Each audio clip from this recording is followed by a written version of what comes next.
Halo untuk anak-anak SMK di luar sana, khusus untuk kerajinan dan teman-teman yang bergelut di bidang kerajinan. Selamat berjumpa kembali kepada channel kami, Monsir. Kali ini kami akan bahas tentang dasar-dasar kreativitas atau konsep kreativitas. Baik, di masa pandemi ini sangat sulit untuk bagaimana mengajar atau bertatap muka dengan para pengrajin atau para pelaku seni, yang mana kondisi sekarang ini masih belum kondusif akibat pandemik. Baik, anak-anakku sekalian atau teman-teman di luar sana, kali ini kami akan membahas tentang dasar kreativitas, dasar kreativitas atau konsep kreativitas. Nah, konsep kreativitas ini akan muncul sebuah pertanyaan.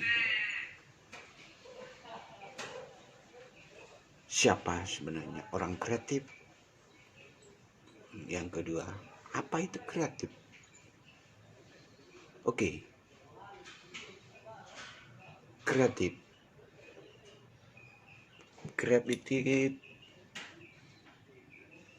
yang pertama itu memiliki daya cipta,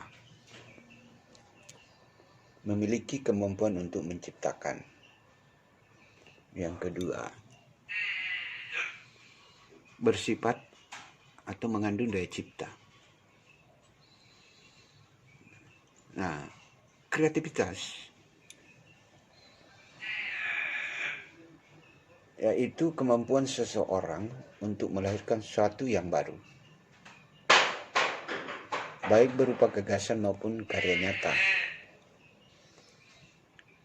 baik dalam bentuk karya baru maupun kombinasi dari hal-hal yang sudah ada, yang semuanya itu relatif berbeda dengan apa yang telah ada sebelumnya.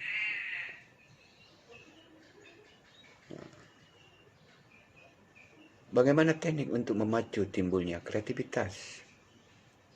Itu ada beberapa. Yang pertama itu aktif membaca, gemar melakukan telaah, giat berapresiasi, mencintai nilai seni, terbuka terhadap perkembangan, menghasilkan sejumlah karya, dan yang terakhir, dapat memberikan contoh dari hal-hal yang dibutuhkan orang lain. Nah, bagaimana ciri-ciri kreativitas? Ciri-ciri kreativitas menurut Utami Munandar, yang pertama itu ciri kognitif. Ciri kognitif dari kreativitas terdiri dari originalitas, fleksibel, kelancaran, dan elaboratif. Ciri kedua yaitu ciri non-kognitif dari kreativitas, meliputi motivasi, kepribadian, dan sikap kreatif. Kreativitas baik itu yang meliputi ciri kognitif maupun non-kognitif merupakan salah satu potensi yang penting untuk dipupuk dan dikembangkan. Baik, ciri-ciri kreativitas menurut Depdiknas ini ada beberapa juga. Yang pertama, menunjukkan rasa ingin tahu yang luar biasa. Yang kedua, menciptakan berbagai ragam dan jumlah gagasan guna memecahkan persoalan. Yang ketiga, sering mengajukan tanggapan yang unik dan pintar. Itu. Oke, selanjutnya yaitu berani mengambil resiko. Dan yang kedua, yang berikutnya, sering mencoba, suka mencoba. Dan yang terakhir, peka terhadap keindahan dan segi estetika dan lingkungan. Nah, bagaimana tahapan-tahapannya? Tahapan kreativitas.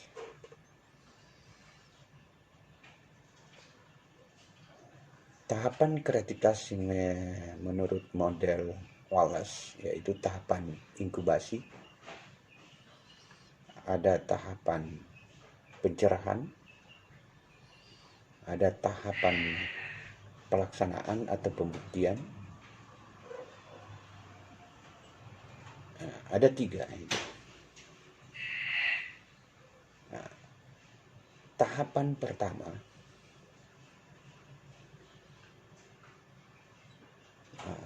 yaitu tahapan persiapan.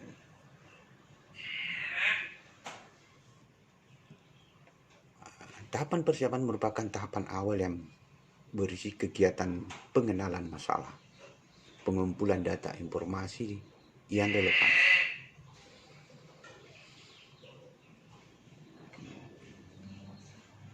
Kemudian yang kedua, tahapan inkubasi. Masa inkubasi dikenal luas sebagai tahap istirahat atau masa penyimpanan informasi yang sudah dikumpulkan, lalu berhenti dan tidak lagi memusatkan diri untuk merenungkannya. Kreativitas merupakan hasil kemampuan pikiran yang mengaitkan berbagai gagasan, menghasilkan sesuatu yang baru dan unik. Itu tahapan inkubasi. Kemudian tahapan pencerahan. Tahapan pencerahan dikenal luas sebagai pengalaman eureka atau aha, yaitu saat inspirasi ketika sebuah gagasan baru muncul dalam pikiran, seakan-akan dari ketiadaan untuk menjawab tanggapan kreatif yang sedang dihadapi. Saya ulangi, yaitu saat inspirasi ketika sebuah gagasan baru muncul dalam pikiran, seakan-akan dari ketiadaan untuk menjawab tanggapan kreatif yang sedang dihadapi.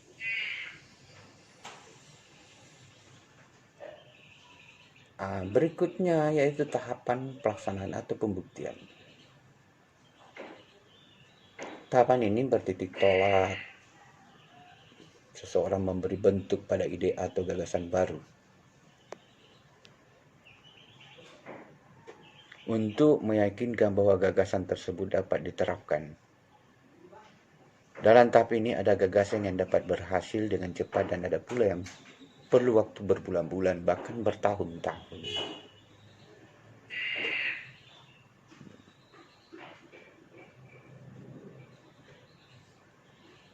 Kemudian konsep kreativitas ini sebagai proses. Ada suatu proses yang menghasilkan sesuatu yang baru, apakah suatu gagasan atau suatu objek dalam suatu bentuk atau susunan yang baru.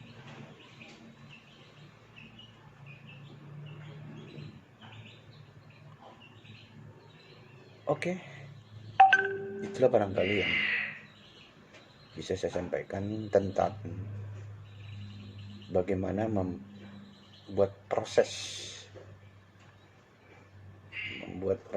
kreatif atau kreativitas dalam sebuah karya seni. Nah, di sini nanti akan saya mencoba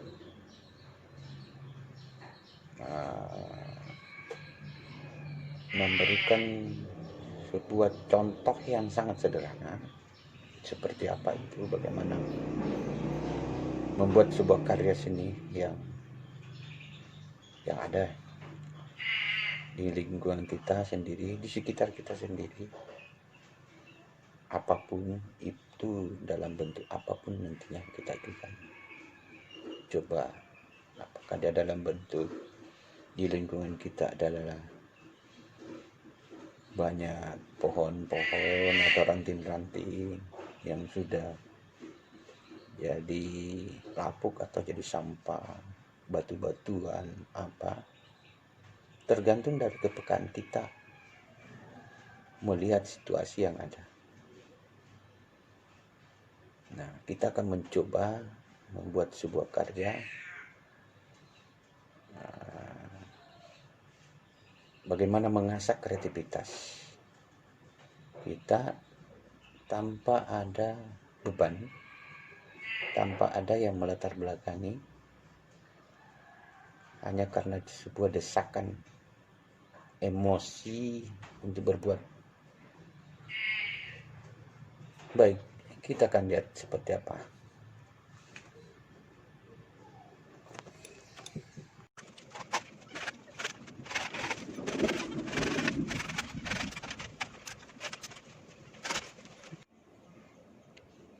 Ya, ranting ini atau batang pohon ini kita akan coba menempatkan di suatu tempat.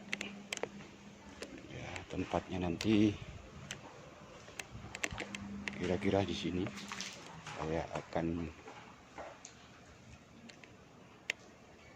berdiri. Inilah tempatnya mereka. Tempatnya ini saya sudah buat lubang. Saya akan kasih berdiri dan seperti apa nanti jadinya. Ini proses perakitan sudah berdiri.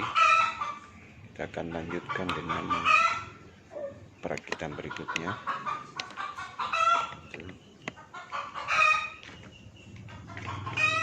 Ini bahan-bahannya semua kita akan rakit menjadi sebuah rangkaian pohon dengan teknik penyambungan menggunakan lem atau pasak. Oke, ini bahan-bahannya, ini batang kayu tidak digunakan lagi, kita manfaatkan menjadi sebuah karya kreatif dan akan menjadi sebuah nanti sebuah rangkaian pohon dan ranting seperti yang satu ini, seperti yang kita sudah rakit tadinya, walaupun masih tahap penyempurnaan. Baik teman-teman, kita coba berikutnya.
dari ranting-ranting tadi yang kita sudah potong, kita sudah bentuk-bentuk.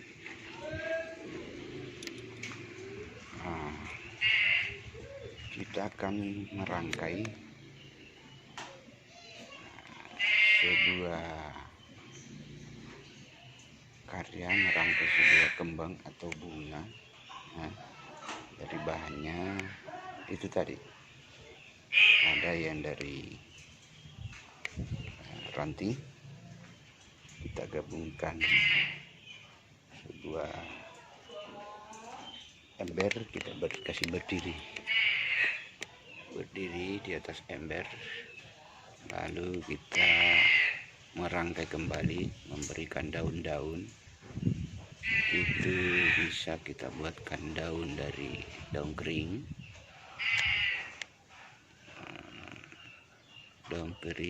atau kita ambil simpelnya, kita belikan daun yang sudah ada. Nah, yang sekarang ini ada daun-daun kering yang kami beli seperti ini.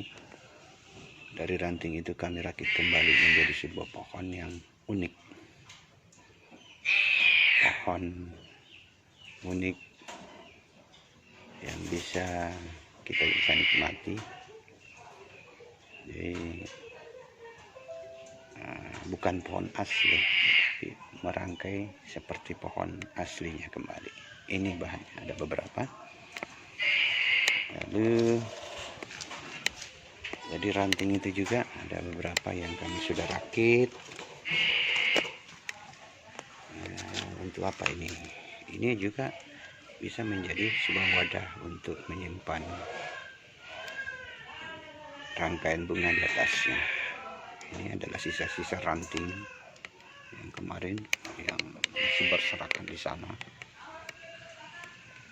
Itu yang kita akan coba seperti apa nantinya merangkainya. Oke, kita akan coba. Ada beberapa yang kita sudah rangkai, dibor masuk, atau di berikutnya ada beberapa. Kita akan coba merangkainya. Terus berikutnya lagi seperti apa. Oke, ini sudah jadi sebuah pohon.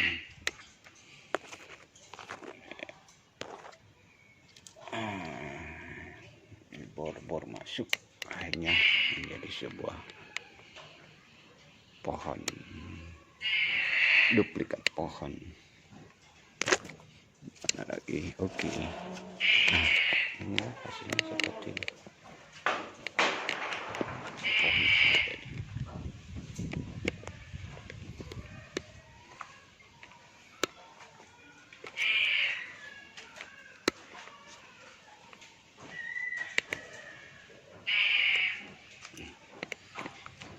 Kemudian ini tadi kita buatkan juga, kita merangkai sebuah kembang yang bahannya dari batok kelapa. Kita akan susun di atas batok kelapa. Seperti apa hasilnya? Ini kita coba. Wow.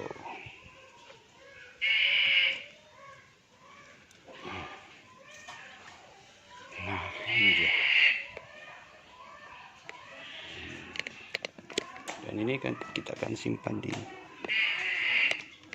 pohon-pohon atau ranting-ranting tadi. Kita akan pasang ke atas sini.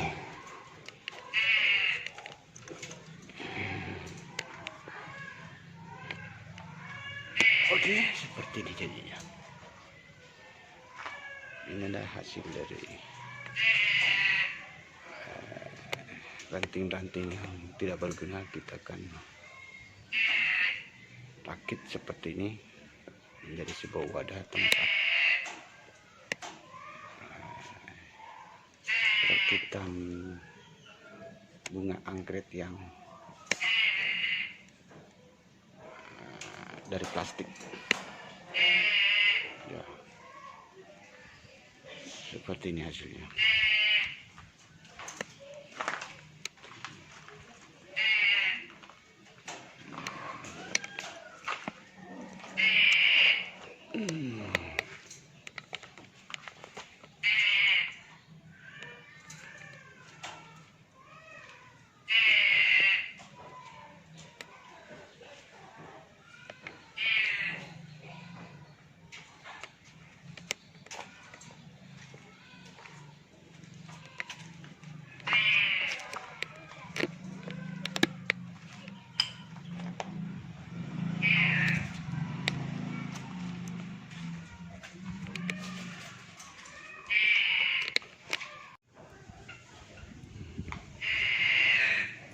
Ini hasilnya. Seperti ini kita sudah simpan di tempatkan di pekarangan. Ini hasilnya. Oke teman-teman atau anak-anakku sekalian di sana, silakan berkreasi, mengasah kreativitas kalian semua. Boleh menggunakan bahan apa saja, mau batu, kerikil, sampah atau apa yang ada di sekeliling kita bisa mencobanya. Oke, selamat berkarya.